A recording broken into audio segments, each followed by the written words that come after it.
ایک گنہگار نوجوان جس نے اپنی ساری عمر شراب پینے میں نکال دی، وہ گنہگار، وہ نوجوان جس نے اپنی ساری زندگی اللہ کو سجدہ نہ کیا، وہ گنہگار نوجوان جس نے اپنی ساری عمر عیش و عیاشی میں نکال دی، جس نے اپنی ساری عمر اللہ کی نافرمانی کرتے نکال دی۔ جب اس کا موت کا وقت قریب آیا، اپنی ماں کے پاس جاتا ہے اور ماں سے عرض کرتا ہے کہ میری پیاری ماں، میں تیرا بیٹا ہوں، اور اپنی ماں کی گود میں اپنا سر رکھتا ہے۔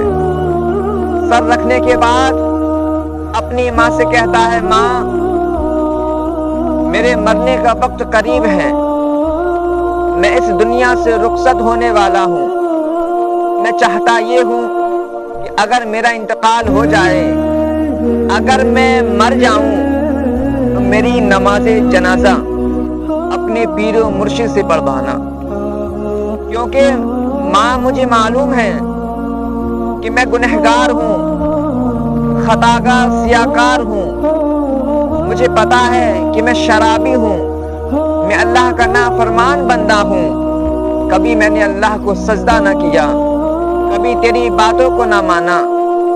ماں میں یہ چاہتا ہوں اگر میں مر جاؤں تو میری نماز جنازہ اپنے پیر و مرشد سے پڑھوانا، تاکہ اگر پیر و مرشد نماز جنازہ پڑھائیں گے تو لوگ میری نماز جنازہ بھی پڑھ لیں گے، کیونکہ اگر پیر و مرشد میری نماز جنازہ نہ پڑھائیں گے تو میری نماز جنازہ کون پڑھے گا؟ جب ماں نے یہ سنا، اپنے بچے کا سر زمین پر رکھا، بھاگتی ہوئی دوڑتی ہوئی ننگے پیر اپنی پیر و مرشد کی بارگاہ میں گئی۔ جانے کے بعد اپنے پیر و مرشد سے کہا کرتی ہے کہ اے میرے پیر و مرشد، میرے بچے کے مرنے کا وقت قریب آ چکا ہے، اے میرے پیر و مرشد، میرا بچہ زندگی اور موت سے لڑ رہا ہے۔ اس کا کہنا یہ ہے کہ اگر میں مر جاؤں تو میری نماز جنازہ اپنے پیر و مرشد سے پڑھوانا، یعنی آپ سے پڑھوانا۔ حضرت حسن بصری فرماتے ہیں کہ اے گنہگار کی ماں، تیرا بچہ تو تیرا نافرمان ہے، اے گنہگار کی ماں، تیرا بچہ تو گنہگار ہے، تیرا بچہ تو اللہ کا نافرمان ہے، اے گنہگار کی ماں، تیرا بچہ تو وہ ہے جس نے اپنی ساری عمر شراب پینے میں نکال دی، تیرے بچے نے کبھی اللہ کو سجدہ نہ کیا، اور تو کہتی ہے کہ میں تیرے بچے کا نماز جنازہ پڑھاؤں، ہرگز نہیں۔ حضرت حسن بصری فرماتی ہیں کہ میں اس بچے کی نماز جنازہ نہیں پڑھاؤں گا۔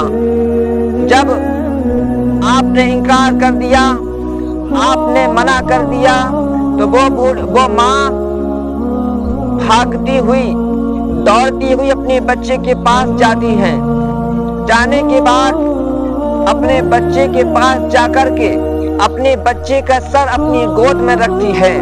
گود میں رکھنے کے بعد اپنے بیٹے سے کہتی ہے، میرے لخت جگر، میرے بیٹے، کاش تو میری بات مان لیتا، اگر نماز پڑھ لیتا، کاش میری بات مان لیتا، خدا کو سجدہ کر لیتا، تو آج میرے پیر و مرشد حضرت حسن بصری تیری نماز جنازہ پڑھانے کے لیے منع نہ کرتے۔ اے بیٹے، اے میرے دل کے ٹکڑے، اگر تو میری بات مان لیتا، اللہ کے خوف میں نماز ہی ادا کر لیتا، اللہ کی ایک بات ہی مان لیتا، نبی کی سنتوں کا جنازہ نہ نکالتا، تو آج میرے پیر و مرشد حضرت حسن بصری تیری نماز جنازہ پڑھانے کے لیے منع نہ کرتے۔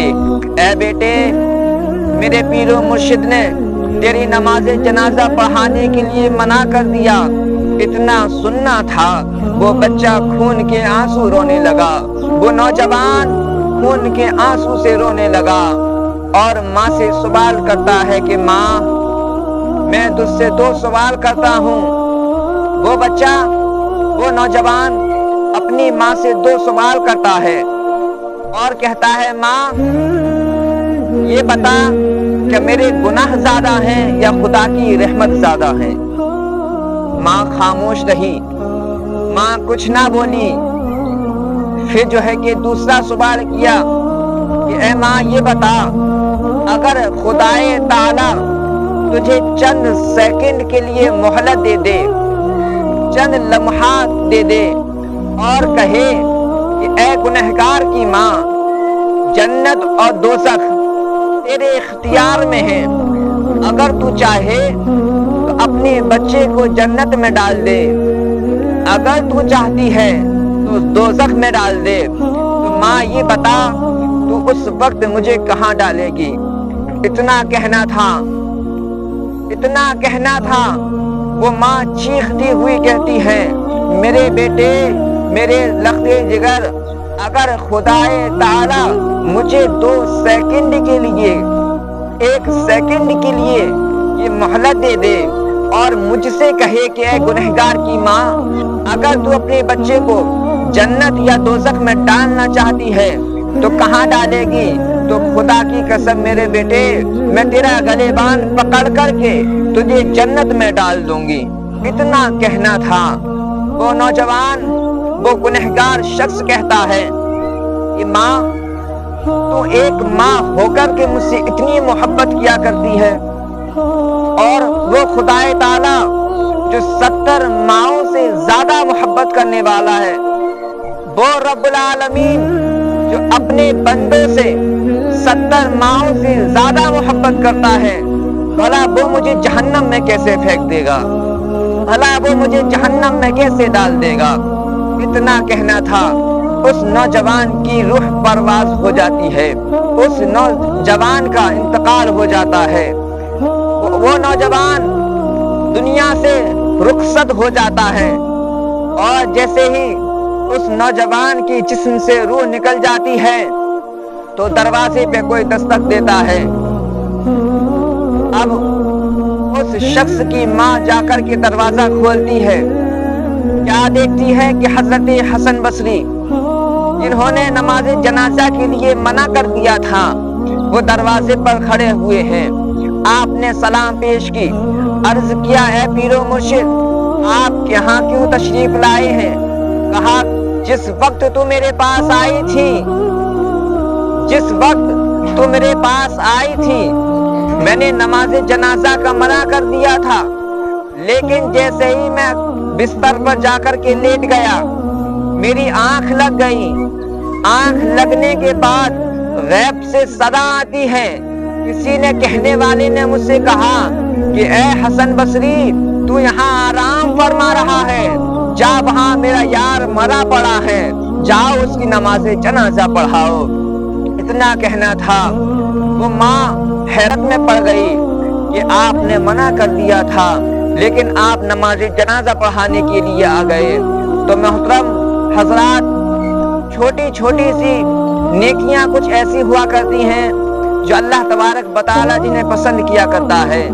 اللہ تبارک و تعالی کب کس سے کہاں راضی ہو جائے ہمیں نہیں پتا، لیکن ہم اتنا جانتی ہیں کہ ہمیشہ ہمیں اللہ کا شکر ادا کرنا چاہیے، ہمیشہ ہمیں خدا تعالیٰ کا خوف اپنے دل میں رکھنا چاہیے۔ ہر پل، ہر قدم قدم پر ہمیں اللہ تبارک و تعالیٰ سے ڈرنا چاہیے، اور ہمیشہ اپنے دل میں، اپنے دماغ میں یہ بات رکھیں کہ کوئی کام شروع کریں تو سب سے پہلے اللہ کا شکر ادا کریں، اور دل میں نیت یہی رکھیں کہ اللہ تبارک و تعالیٰ ہمیں دیکھ رہا ہے۔ اللہ تبارک و تعالیٰ سے دعا ہے کہ مولا ہم سب کو نیک اعمال کرنے کی توفیق عطا فرمائے، اور ہمیں قدم قدم پر نیکیاں کرنے کی توفیق عطا فرمائے۔ السلام علیکم ورحمۃ اللہ وبرکاتہ۔